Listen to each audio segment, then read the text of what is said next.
गवंडी काम करून घर चालवणारा 28 वर्षाचा प्रदीप त्याच्या पत्नीच्या शेजारी झोपलेला होता. त्याच्या पत्नीने आज त्याला झोपेची गोळी दिली नसल्यामुळे तिच्या लक्षात नव्हतं का काय झालं काय माहिती, पण तो तसा झोपी गेला. तिची पत्नी मालती नावाची 26 वर्षीय पत्नी. थोड्या वेळात तिचा प्रियकर त्या ठिकाणी आला. तो प्रियकर दुसरा कोणी नसून या प्रदीपचा मित्र सुभाष होता. त्या ठिकाणी आला, तिच्यासोबत संबंध करायला लागला. हा झोपी गेलेला. रोजच्याप्रमाणे यांना वाटलं की झोपीच्या गोळ्या मिसळल्या असतील, पण लक्षात नसल्यामुळे ते राहून गेलं होतं. आता काहीतरी शेजारी कसलं तरी वाजतंय म्हणून प्रदीपने उठून बघितलं तर त्याचा मित्र सुभाष आणि त्याची पत्नी मालती हे दोघं संबंध बनवत आहेत बेधुंदपणे. त्याने जे दृश्य बघितलं हे बघून त्याच्या तळपायाची आग मस्तकात गेली. नंतर त्या रूममध्ये असं काही घडलं याची कल्पना कोणी पण केली नसेल. काय आहे पूर्ण स्टोरी सांगतो मी, व्हिडिओ शेवटपर्यंत बघा. व्हिडिओला लाईक करा बरं का मित्रांनो, चॅनल सबस्क्राईब नक्की करा. तर नमस्कार मित्रांनो, या घटनेची सुरुवात 2022 पासून होते. 2022मध्ये प्रदीप कॉलेज संपल्यानंतर काही कामानिमित्त मुंबईला आलेला होता. ज्यावेळेला मुंबईला आला उत्तर प्रदेशमधून, भरपूर कष्ट करून त्याने एका कंपनीमध्ये नोकरी मिळवली. त्या ठिकाणी राहायची सोय केली, जेवण वगैरे आता चांगल्या पद्धतीने कमवू लागला होता. सुरुवातीला तर त्याची पगार 15-16 हजार होती, पण आता 25-30 हजारापर्यंत पगार गेली होती.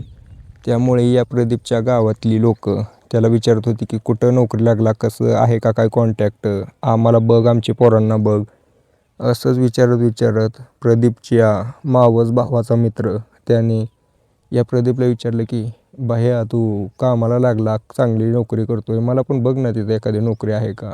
आता मावस भावाचा मित्र आहे, मावस भावानं वशिला लावलं आहे असं ज्या वेळेला समजलं त्यावेळेला प्रदीप म्हणला ठीक आहे, माझ्या कंपनीत बघतो, तुला कंपनीत काम आहे का काय. 19 वर्षे वय असलेलं त्यावेळेला हा सुभाष त्या प्रदीपसोबत काही दिवसानंतर मुंबईला येतो. प्रदीपने काम बघितलं होतं.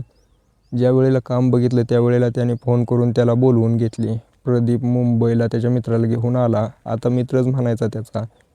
दोघं चांगल्या प्रकारे कामं करत होती, मेहनत करायची, राहायची, जेवण बनवायची, एकाच रूमवर राहत होती. आता थोडे दिवसानंतर प्रदीपचं वय झालेलं होतं. त्याच्या घरचे विचार करतात की कमवत आहे, मुंबईला कामाला आहे, याचं लग्न लावून द्यावं. म्हणून प्रदीपच्या घरचे त्याच्या मागं लागले, हट्ट करायला लागले. प्रदीप सुरुवातीला नको म्हणायचा की मला काहीतरी सेटल व्हायचं आहे, कमवायचं आहे, काहीतरी मगच करू. पण शेवटी घरच्यांच्या बोलण्यावरून त्याला नाईलाज होता. त्याने होकार दिला. काही दिवस मुलगी शोधल्यानंतर मालती नावाच्या एका तरुणीचं त्याच्यासाठी स्थळ आलं म्हणण्यापेक्षा त्या मालतीच्या वडिलांना, प्रदीपच्या वडिलांनी भुरळ घातली होती की पोरगा कमवतोय, मुंबईमध्ये कामाला सेटल आहे. असं म्हटल्यानंतर मालतीचे वडील होकार देतात. आता या दोघांचं लग्न होतं. प्रदीप काही दिवस गावाला आला राहिला. थोडे दिवस त्याने त्या ठिकाणी वेळ घालवला गावामध्ये पत्नीसोबत आणि मुंबईला निघाला पाठीमाघारी. कारण त्याला कंपनीतून फोन यायला लागले होते सारखे. त्यामुळे तो निघून गेला त्या ठिकाणाहून. पण ज्या वेळेला जात होता त्यावेळेला पत्नीला म्हटलं की ठीक आहे, तू काही टेन्शन घेऊ नको, मी काही दिवसातच तुला तिकडे घेऊन जाईल, तोपर्यंत तू आईबाबाची काळजी घे. असं म्हणून तो निघून गेला. मालती आता निवांतपणे मालती तिच्या सासूरवाडीमध्ये निवांत राहत होती. काय काम नव्हतंच ना, दिवसभर काम करायचं, निवांत झोपून जायचं. ज्या वेळेला त्या प्रदीपची आठवण येईल त्यावेळेला कॉल करायची, कॉलवर बोलायची, व्हिडिओ कॉल करायची. असेच दिवस जात होते. आता काही दिवसानंतर या मालतीच्या चेहऱ्यावरती निराशा दिसायला लागली होती. हे बघून त्या प्रदीपचे आईवडील म्हणतात की प्रदीपला तू या मालतीला घेऊन जा, तू आपलं तिथं राहावा दोघं, आमची काळजी करू नको. पण प्रदीप म्हणायचा की तुमची काळजी कोण घेणार, तुम्ही आलंगडे पांगळे, तुम्ही काम करू शकत नाही. ती मालतीचे आईवडील म्हणतात की तू लग्न तुझ्यासाठी केले ना की आमची काळजी घ्यायसाठी. त्यावेळेला हे ऐकल्यानंतर प्रदीप म्हणतो ठीक आहे, पण मी येऊ शकत नाही, तो मित्र माझा सुभाष तो येणार आहे तिकडं, तर त्याच्यासोबत पाठवून द्या. असं म्हटल्यानंतर घरचे म्हणतात ठीक आहे. 10 ते 15 दिवसानंतर सुभाष त्या ठिकाणी आला. त्याच्या गावामध्ये गेला. 10 किलोमीटर लांब होतं त्याचं गाव. गावामध्ये राहिला थोडे दिवस आणि मालतीला फोन करून म्हणतो की वहिनी जायचं आहे आपल्याला, चला पटकन उरकून बसा. मालती आनंदाने उरकून बसली. ज्या वेळेला तिने उरकलं त्यावेळेला त्या ठिकाणी सुभाष आला. दोघं आता रेल्वे स्टेशनवरती जाऊन बसले. त्या ठिकाणी बसल्यानंतर एका बेंचवरती बसले होते शेजारी. तिथं जाणारी एक भिकारी महिला म्हणते की किती भारी तुमची जोडी आहे, पैसे द्या, तुमची जोडी सलामत राहील.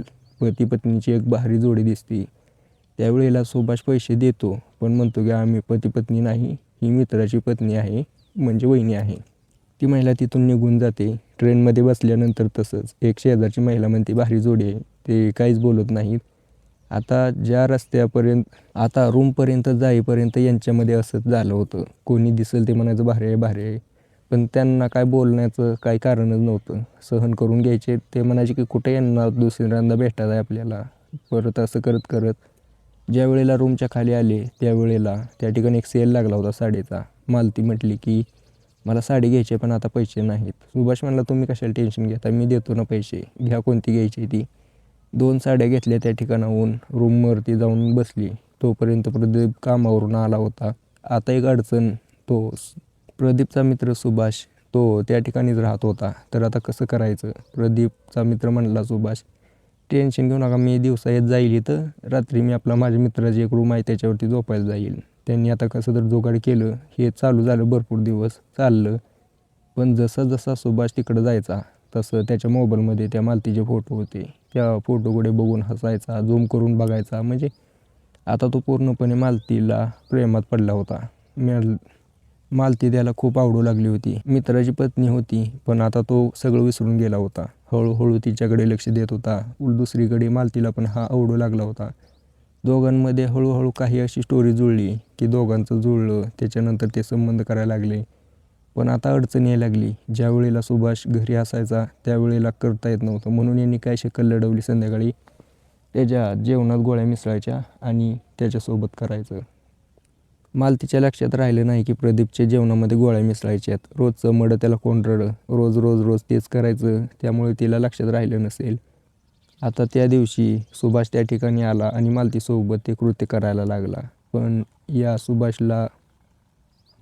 पण या प्रदीपला ते सगळं जाणवत होतं. तो उठला आणि त्या दोघांसोबत वाद घालायला लागला. दोघं काहीच बोलले नाहीत.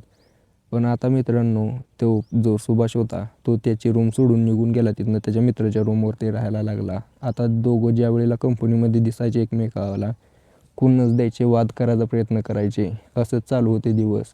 पण या मालतीला आता या सुभाषशिवाय राहत नव्हतं. प्रदीपसोबत भांडणं करायला चालू केली. या सगळ्याला कंटाळून प्रदीप म्हणला ठीक आहे, तू त्या सुभाषसोबतच राहा. त्याने प्रॉपर तिच्या घरच्याला फोन वगैरे केला आणि त्याला डिवोर्स देऊन प्रदीपसोबत लग्न लावून दिलं.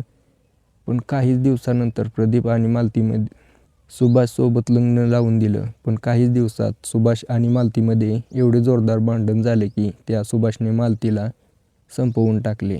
ज्या वेळेला ही घटना प्रदीपच्या कानी पडली, प्रदीप आता त्यावेळेला खुश होऊन पोलीस स्टेशनमध्ये गेला आणि तो